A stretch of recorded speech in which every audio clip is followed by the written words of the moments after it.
What scares you? I think in the past my ego scared me because I didn't really have much control over it. And this is why this whole thing, I like the idea that the first half of your life is, the operating system is operating. Also, the hotel business is probably big for egos. Oh, big for egos. I mean, the hotel business, I had restaurant spas, and I was, Richard Branson wrote the foreword of my first book, The Rebel Rules, and people called me like the little mini version of Richard Branson in the Bay Area. So I fed my ego in what I did. So I think what scared me back then was like, what level of control does this thing have over me? What scares me today, I think what scares me a little bit today is the toxic nature of social media and politics, and both separately and together, social media and politics. It's pretty, combustible. I think what scares me today is the lack of civility that we used to have. And I don't come at this from the perspective of we all are perfect or like somehow we have to be all righteously good. But I come at this from the perspective of when in doubt, assume best intentions. And I have found as a human who grew up in a predominantly white neighborhood, but went to junior and high school in the inner city, where I was the curious white boy at LBC, Snoop Dogg's high school. He was 10 years younger than me, but went to Snoop Dogg's high school. That no matter who you are and no matter who you're surrounded by, especially if you're the other, and I was the other as the curious white boy, I was not the dominant demographic. If you can actually create an environment where you can assume best intentions, especially with people who are the other, who are different than you, and you can come at it from that perspective, that welcome mat of assuming best intentions, in the vast majority of the cases, is going to create a mirror neuron playpen where you're getting along and you actually treat each other well. And good stuff comes out of that. Yes, you have to protect yourself. And yes, there are people who will take advantage of you when you put the welcome mat out. But unfortunately, we've created an environment where there's no welcome mat. There's viciousness, and there's assuming worst intentions, and there's contempt. And all of that leads to an environment where we actually show up with our worst selves as opposed to our best selves.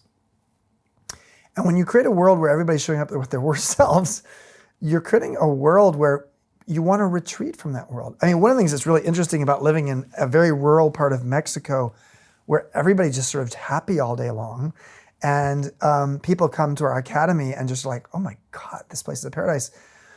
Who knew 4 years ago when I started going down to this place 8 or 9 years ago, 4 years ago when I started buying a place, and then it was just going to be my home, and then I built the campus. Who knew the refuge of a place that allows people to be their best selves, surrounded by other people who are their best selves, in a community where the local community all feels very much like people who are very thoughtful and caring of each other.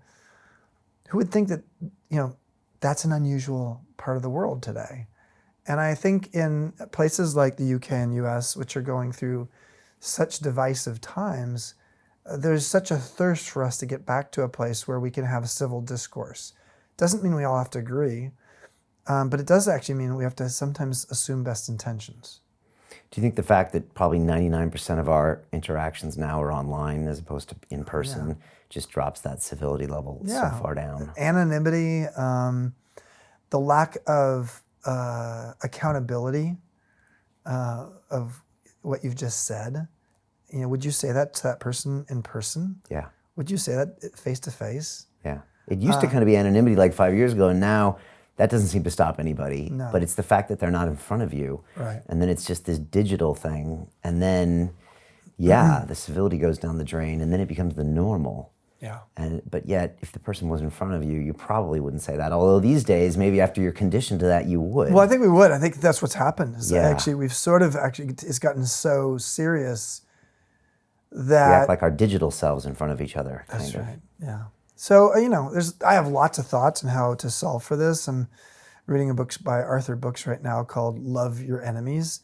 He and I don't share politics. I'm sort of center left, he's center right.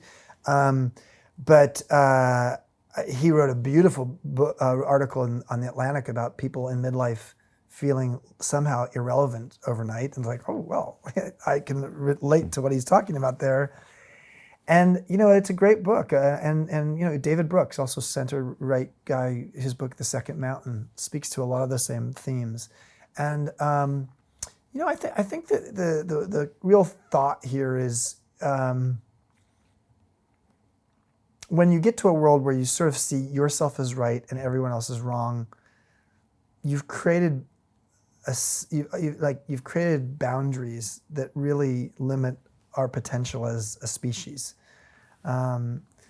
because now you've just become the warden at the border to figure out who can come, within your boundaries and who can't. And for you and I, who grew up in an environment where we were the curious white boys in inner city environments with people who were different color skin, different culturally, and realized, my God, I can learn so much from them. Or use the example of AirBNB, I can be the old guy, the other amongst the young people. You start to realize that we have a lot more in common than we think we do. Yeah. Yeah, you're bringing back memories, for me too. So when I was in 5th grade, my mom sent me down, actually funny enough, at a French immersion school where French was taught the first half of the day and then English the second half. Everything was taught in French. That was actually when I was in 4th grade, and then from 5th grade up until 10th grade, I was bused about an hour down south into these programs called magnet schools, where the science and the computer science was off the chart. Yeah, and advanced placement, AP courses, everything. I mean, it was changed my life, and yet it was 80-90% Black and Hispanic. So it's like boom, and I came from La Jolla, Pacific Beach, where it was all white people and suburbs, but for me, I was such a young age that it was just normal, and I'd never. I never really encountered racism in my neighborhood. So for me, it was just different people. Yeah. I was also got beat up sometimes and stuff, but I never took it. It wasn't a race thing. It was just like I'm the weird guy thing, or just a different person.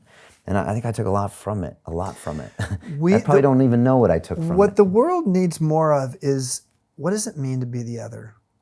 The other. What is it like? Let's define the other. The other is generally the person who's not dominant in the environment that they're in. So in many working places, that's a woman. In many places, it's a person of color. In some places, it could be the white person. It could be the gay or lesbian person. It could be the person is disabled. This person is older or younger. So when you're the other, here's what happens for the other. You often get characterized as what you do as being defined by stereotypes. So we don't define, the dominant person isn't often defined by stereotypes because the culture is the stereotype, generally. But when you're the other, you end up getting characterized, and sort of the shorthand is you're the stereotype. Or if you say something, you're representing your race, your sexual orientation, your gender, your age to everybody else based upon that, which is really unfair because you're not being seen for an individual person. But also people then are prejudging you before a word comes out of your mouth because you are the other, and this is what I understand about your kind of other. And so it's sad. It's an unfortunate thing. It's a burden that people don't recognize.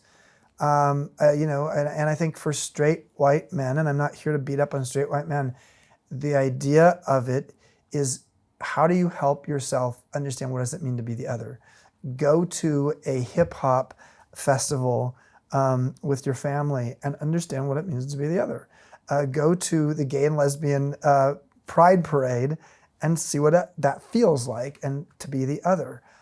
Go to a workshop on emotional awareness as a man, as a straight white man, and see what it feels like to be the other, because I promise you, you will not be in the majority in a workshop like that unless it's a men's workshop. So those kinds of things help you to start to see, oh, what's it like to be not in my common habitat?